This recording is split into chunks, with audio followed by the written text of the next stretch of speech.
Hello everyone, welcome back to my channel Wangxian lovers. और आज मैं आपके साथ Wangxian fan fiction my hot professor का नेक्स्ट पार्ट शेयर करने वाली हूँ। अभी तक अगर आपने चैनल को सब्सक्राइब नहीं किया है तो प्लीज़ चैनल को सब्सक्राइब कर लीजिए। अगर वीडियो पसंद आती है तो प्लीज़ लाइक भी कर दीजिएगा। तो चलिए आज का पार्ट हम शुरू करते हैं। तो इससे पहले वाले पार्ट में हमने देखा था कि वांग जी को एक अननोन नंबर से कॉल आता है। वांग जी जब कॉल पिक करता है तो किसी ने भी कुछ भी नहीं कहा। वांग जी इसे इरिटेट हो जाता है और वो बोल देता है कि अगर दोबारा से इस तरह से उसे कॉल किया तो फिर वो पुलिस को कंप्लेंट कर लेगा। इसके बाद वो कॉल को कट कर देता है और दूसरी तरफ हमें एक लेडी को दिखाया जाता है जो उस फ़ोन को नीचे रखती है और बोलती है, वांग जी ये तूने बिल्कुल भी सही नहीं किया। इसकी पनिशमेंट तो तुम्हें नहीं, तुम्हारी उस लिटिल फियोंसी को मिलेगी। अब हमें आगे का दिखाया जाता है। सभी लोग आज हॉल के अंदर प्रिपरेशन करने में बहुत ज़्यादा बिजी थे क्योंकि आज वांग जी और वी की एंगेजमेंट थी। सभी लोग इधर से उधर भाग रहे थे क्योंकि सभी लोग बहुत खुश थे कि आखिरकार इतनी प्रॉब्लम्स के बाद हमारे वांग जी और वी की एंगेजमेंट होने जा रही है। सभी लोग अच्छे से सभी चीज़ों को कर रहे थे। पूरे हॉल को बहुत ही ब्यूटीफुली व्हाइट फ्लावर से सजाया गया था। देखने में ही हॉल इतना ब्यूटीफुल लग रहा था कि कोई भी देख के फ्लैट ही हो जाएगा। इतनी सुंदर तरीके से हॉल को सजाया जा रहा था। वहीं दूसरी तरफ वांग जी अपने रूम में था, वो एंगेजमेंट के लिए रेडी हो रहा था। तभी उसका डोर नॉक होता है। वांग जी कम इन बोल देता है। जैसे ही वांग जी डोर की ओर देखता है तो वहाँ पर लहन चिरन खड़ा हुआ था। वांग जी जैसे ही अपने अंकल को देखता है वह जल्दी से अपनी जगह से खड़ा होता है और वो जल्दी से अपने अंकल के पास चला जाता है। जैसे ही वांग जी अपने अंकल के पास आता है, लैन चिरन वांग जी को इस तरह से उसके फेस पर स्माइल देखकर लैन चिरन भी बहुत खुश हो जाता है। लैन चिरन वांग जी के फोरहेड पर एक लाइट किस करता है। उसके बाद वो वांग जी की ओर देखता है और बोलता है, वांग जी मैं बहुत खुश हूँ तुम्हें इतना खुश देखकर। वांग जी भी अपने अंकल को जल्दी से हग कर लेता है।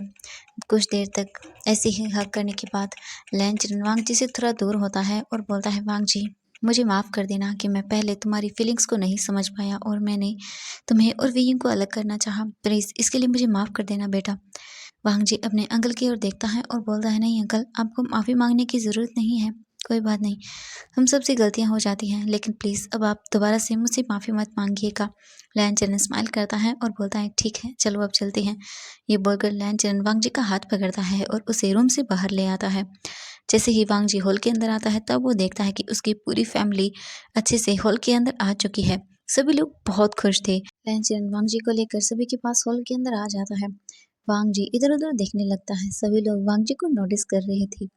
तभी जियांग फेंगवेन वांग जी के पास आते हैं और बोलते हैं, बेटा तुम जिसे ढूंढ रहे हो वो अभी रेडी होने में बिजी है, थोड़ा इंतजार तो तुम्हें करना होगा, इतनी आसानी से वो तुम्हारे सामने नहीं आने वाला आज। ये सुनने के बाद वांग जी की ईयर्स पूरी तरह से रेड हो जाते हैं और वांग जी अपने सिर को नीचे कर लेता है। वांग जी जियांग फेंगम्यान की ओर देखता है और बोलता है, अंकल मैं तो बस वो जियांग फेंगम्यान वांग जी की ओर देखते हैं और बोलते हैं, नहीं बेटा आज से तुम मुझे अंकल नहीं बुलाओगे, तुम मुझे बाबा बुलाओगे जैसे मुझे बीजिंग बुलाता है।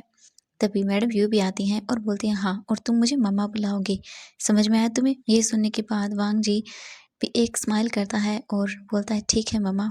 इसके बाद मैडम यू भी बहुत खुश हो जाती हैं। वो जल्दी से वांग जी को हग करती हैं और वांग जी के फोरहेड पर एक लाइट किस करती हैं और बोलती हैं, आज तुम बहुत हैंडसम लग रहे हो वेइंग, जब तुम ऐसे देखेगा तो वो पक्का बेहोश होने वाला है। वांग जी ये सुनने के बाद बहुत ज़्यादा शाय फील करता है और वो अपने फेस को नीचे कर लेता है। इसके बाद हॉल के अंदर सभी देखते हैं कि एक एक करके गेस्ट आना शुरू हो गए थे। तभी जियांग फेंग मैन लैन के पास आते हैं और बोलते हैं, हमें डोर पर चलना चाहिए मेहमानों का स्वागत करने के लिए। लहन भी अपने सिर को हाँ में हिलाता है और वो दोनों फिर वहां से चले जाते हैं। वांग जी बस इधर से उधर हमारे वीइंग को ढूंढ रहा था क्योंकि उसे वीइंग को देखना था, लेकिन वीइंग तो उसे कहीं भी नहीं दिखाई दे रहा था। तभी हमें नी हुसैन और चैंग चैंग को दिखाया जाता है। चैंग चैंग नी हुसैन की ओर देखता है और बोलता है, क्या हुआ तुम मुझे ऐसे क्यों देख रहे हो। नी हुसैन चैंग चैंग की ओर देखता है और बोलता है, मैं तो सोच रहा हूँ हमारे प्रोफेसर क्या वाकई इतने शेमलेस हो सकते हैं कि उन्होंने वीइंग को सबके सामने केस किया। अकेले में तो पता नहीं वो दोनों इससे पहले कि नी हुसैन कुछ और बोल पाता। जेंग जेंग उसके और घूर के देखता है और बोलता है, शट अप नी हुसैन, ये तुम क्या बकवास कर रहे हो, मुझे ये सब चीज़ें बिल्कुल नहीं पसंद। नी हुसैन जेंग जेंग की ओर देखता है और एक चिढ़ाने वाली टोन में बोलता है, जेंग ब्रदर ये आप क्या बोल रहे हो, लगता है आपको कुछ भी नहीं पता। आपको पता है प्यार करने में एक अलग ही मज़ा होता है। आपको पता है कैसा लगता है जब कोई आपको किस करता है। जब कोई आपके लिप्स पर अपने लिप्स को प्रेस करता है, उन्हें सक करता है, बाइट करता है, चैंग चैंग ये सब सुन के बहुत ही अजीब सा फील करता है। वो नी हुसैन की ओर घूर के देखता है और बोलता है, नी हुसैन अगर तुमने एक बार और ये सब शेमलेस चीज़ें बोली ना तो देख लेना। नी हुसैन चैंग चैंग की ओर देखता है और बोलता है, चैंग ब्रदर क्या आप भी, मुझे तो समझ नहीं आता कि आपको इन सब चीज़ों से इतनी चिढ़ क्यों होती है। चैंग ब्रदर मैं आपसे प्रॉमिस करता हूँ आपको वाकई बहुत मज़ा आएगा, एक बार किसी लड़की को किस करके तो देखिए। चैंग चैंग नी हुसैन की ओर गुस्से में देखता है और बोलता है, नी हुसैन मैंने कहा ये बकवास बातें बोलना बंद करो, मुझे ये सब चीज़ बिल्कुल नहीं पसंद। नी हुसैन चैंग चैंग की ओर देखता है और बोलता है, क्या चैंग ब्रदर आप बिना आपके ना इस इरिटेटिंग फेस को देख कर ना सच में कोई भी लड़की बिल्कुल भी आपके पास नहीं आएगी, कोई लड़की पास तो दूर आपसे बात भी नहीं करती होगी। तभी मैं सोचूं आपके पास कोई लड़की क्यों नहीं आती, क्योंकि आप इतनी इरिटेटिंग जो हो। पता नहीं आपको क्या प्रॉब्लम है इन सब चीज़ों से। तभी नी हुसैन कुछ सोचता है और वो चैंग चैंग की ओर एक शक की निगाहों से देखते हुए बोलता है, चैंग ब्रदर कहीं आपका वो पार्ट यूजलेस तो नहीं है। चैंग चैंग जब ये सुनता है तो वो नी हुसैन की ओर चिल्लाते हुए बोलता है, नी हुसैन तुम्हारी इतनी हिम्मत, तुम क्या बकवास कर रही हो, ऐसा कुछ भी नहीं है। नी हुसैन ये सुनने के बाद बहुत ज्यादा हंसने लगता है। नी हुसैन हंसते हुए चैंग चैंग की ओर देखता है और बोलता है, नहीं तो और क्या वजह हो सकती है कि आपके अंदर कोई फीलिंग्स ही नहीं है। मुझे ना सच में लग रहा है कि काम का ही नहीं है वो तो। चैंग चैंग बोलता है, नी हुसैन अगर तुमने एक बार और कहा तो मैं तुम्हें मार डालूंगा। लेकिन नी हुसैन तो चैंग चैंग को चिढ़ाना बंद ही नहीं कर रहा था। चैंग चैंग को इससे बहुत गुस्सा आ जाता है। चैंग चैंग नी हुसैन की ओर भागते हुए बोलता है, नी हुसैन आज तुम मेरे हाथों से मरने वाले हो। नी हुसैन जब ये देखता है कि चैंग चैंग बहुत गुस्सा हो गया है तब वो भी भागने लगता है और बोलता है, मैंने सही कहा तो मतलब सच है ये।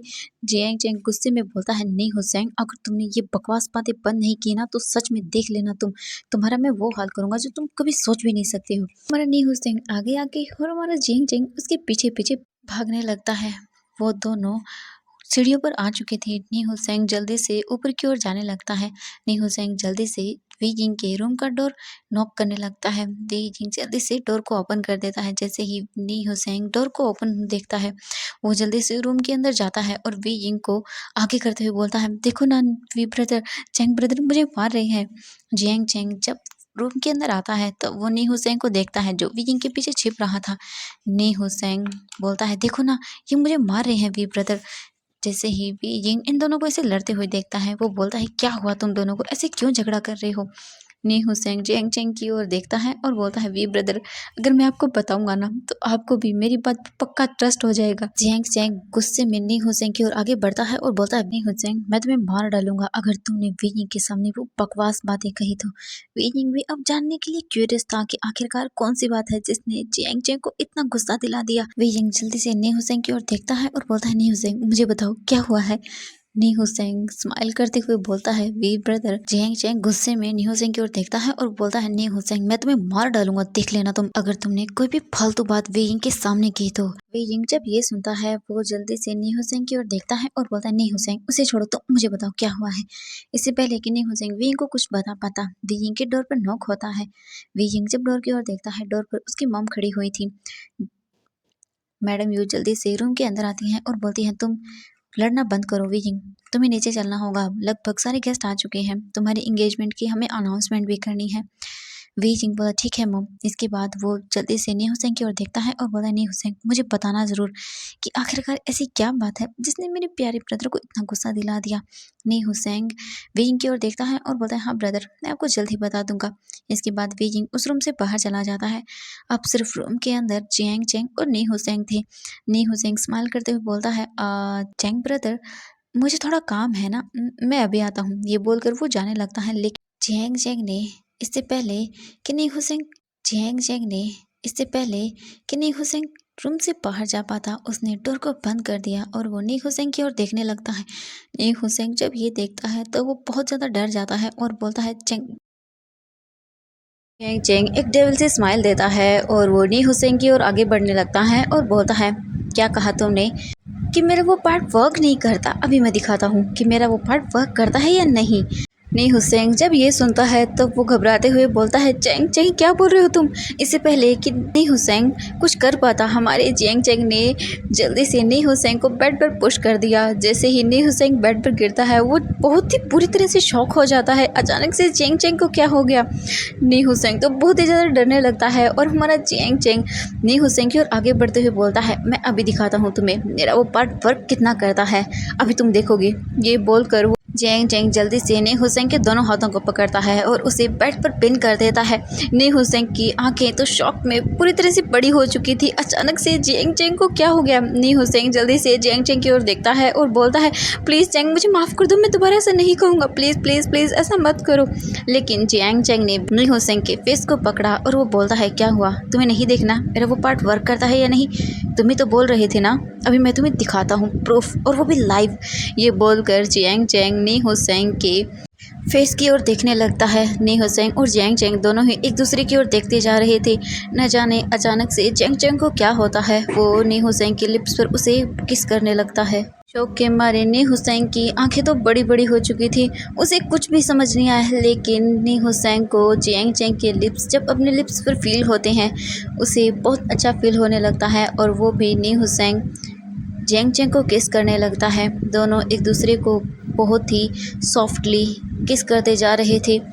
धीरे धीरे उनका वो किस बहुत ही हॉट और वाइल्ड होता जा रहा था। काफ़ी देर तक एक दूसरे को किस करने के बाद जब वो दोनों एक दूसरे से अलग हुए, दोनों ही एक दूसरे की ओर बिल्कुल भी नहीं देख रहे थे, क्योंकि दोनों को ही नहीं पता कि अचानक से ये क्या किया उन दोनों ने।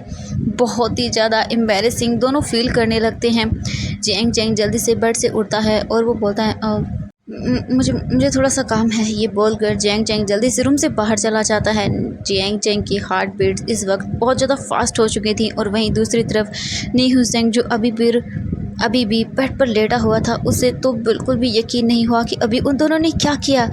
नी हुसैन का फेस पूरी तरह से रेड हो जाता है और वो बोलता है, ये मैंने क्या कर दिया, ये कैसे हो गया। नहीं नहीं नहीं, ये बोलकर वो जल्दी से दोनों हाथों से अपने फेस को कवर कर लेता है।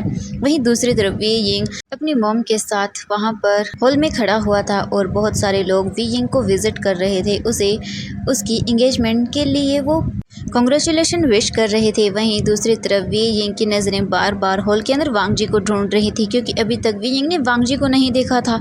वो बहुत डेस्परेट हो रहा था वांग जी को देखने के लिए। तभी वी यिंग की नज़रें वांग जी पर जाती हैं, जो कि डोर के पास ही खड़ा हुआ था अपने अंकल के साथ और उनसे बातें कर रहा था। वी यिंग जब वांग जी को देखता है तो अपने आप ही वी यिंग की कदम हमारे वांग जी की ओर चलने लगते हैं। वी यिंग वांग जी की ओर चलने लगता है। वी यिंग जब वांग जी से थोड़े ही दूर था तो वांग जी अपने फेस को टर्न करता है और वो अपने सामने वी यिंग को देखता है।